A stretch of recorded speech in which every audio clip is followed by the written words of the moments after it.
we got somebody to take a Polaroid of myself and Freddie. Now, I think the Polaroids were like maybe 10 to a pack. If I tell you we went through 3 packs before he agreed to let one go.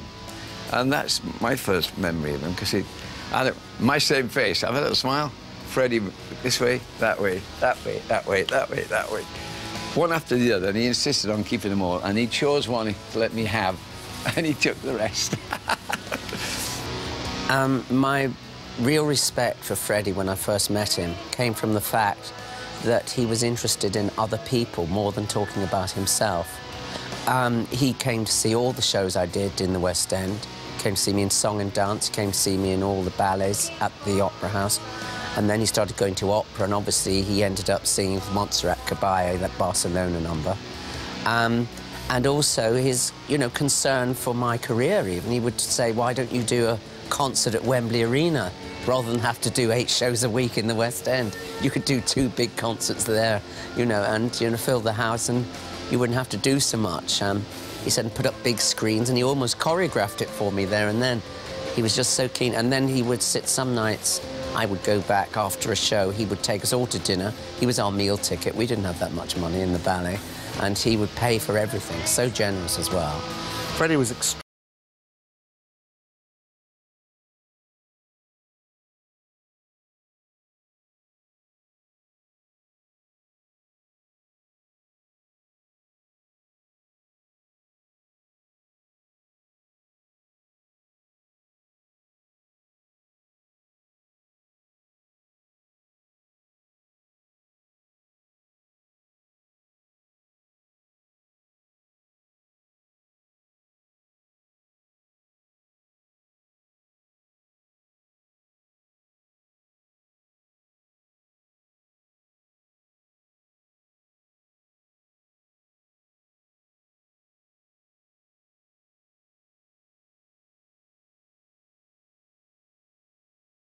And he'd buy what he wanted, but while he was there, he'd buy 10 different ones, so that when he came home, he was able to give a perfume to the cleaning lady, something for Mary, something for me, something, He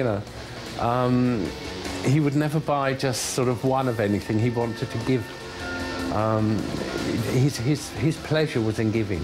And his generosity went to the point where he actually hired an aeroplane for some of us to be transported from Heathrow to Ibiza for his 40th birthday, and put us all up in hotels around his hotel, and we paid absolutely nothing. It was champagne all the way there and all the way back, I may add. Staggered off the plane afterwards, after being up 24 hours. And when he did something, he really put the boat out. He didn't do things by halves. Freddie loved entertaining, particularly at Garden Lodge.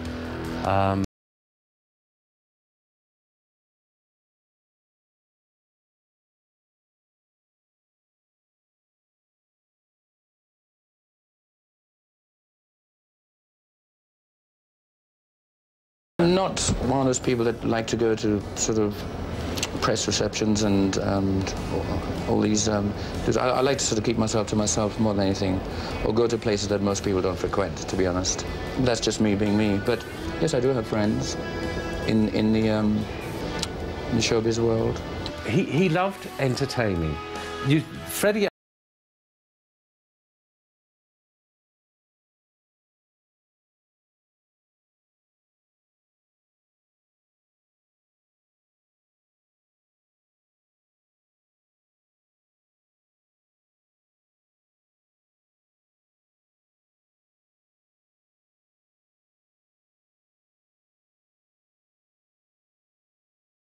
lie down on the settee watching television, countdown, the news, or whatever.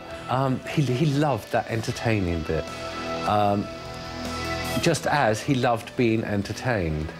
One of the people who's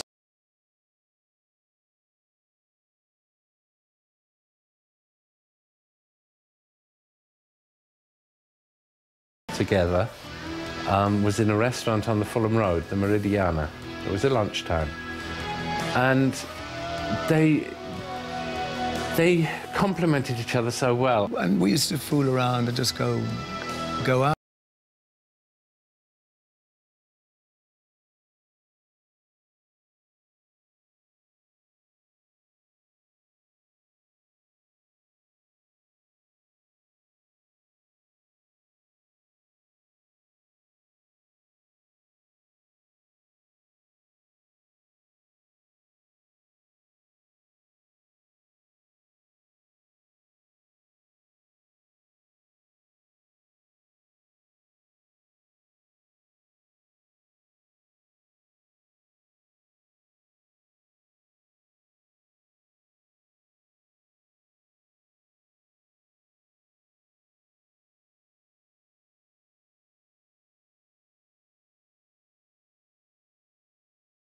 The subject of Sarah Ferguson and her bows, her love of bows. Every dress she had a bow on it.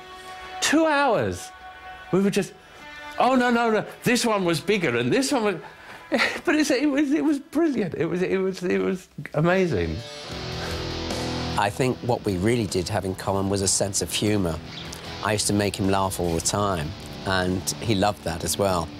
And we all had nicknames for each other. I think I was known as Bridget the Midget, and he was known as Melina Mercury. You know. And everybody had names, nobody was spared. And the fact that some people liked it, some people didn't, I think. But so that was just fun for me. Once he'd met someone and they were going to be around for a while, Freddie gave them a name. Going back from the theatrical tradition of giving sort of girls' names to boys, boys' names to girls, there was, oh, I don't know, me, Phoebe. Joe Finelli was Liza. Elton was Sharon. Rod Stewart was Phyllis. Basically what it was, the names were given near enough to fit the surname of and for someone famous.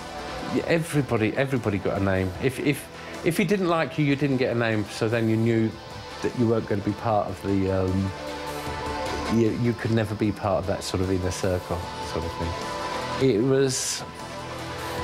It was something you could never really resent. It was sort of proof that Freddie liked you. What I love most about Fred was he had the most appalling laugh. And he would always cover his teeth up. He was so conscious of his teeth, you know, because he always thought they were sort of, you know, Janet Street porters and not his. But unfortunately, I mean, you know, in the end, they were a trademark. I mean, his teeth, you know. But when he laughed, of course, he always laughed like this, with hand over his mouth, most of the time.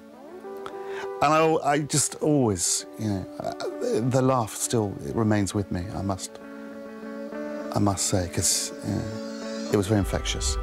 My God, we laughed a lot. Freddie needed people with him, people to react to, people to just be there. So he made him feel secure. He also needed sort of a clown around him. He loved laughing, and various of his friends filled the capacity. He had a wonderful sense of humour, a dry sense of humour.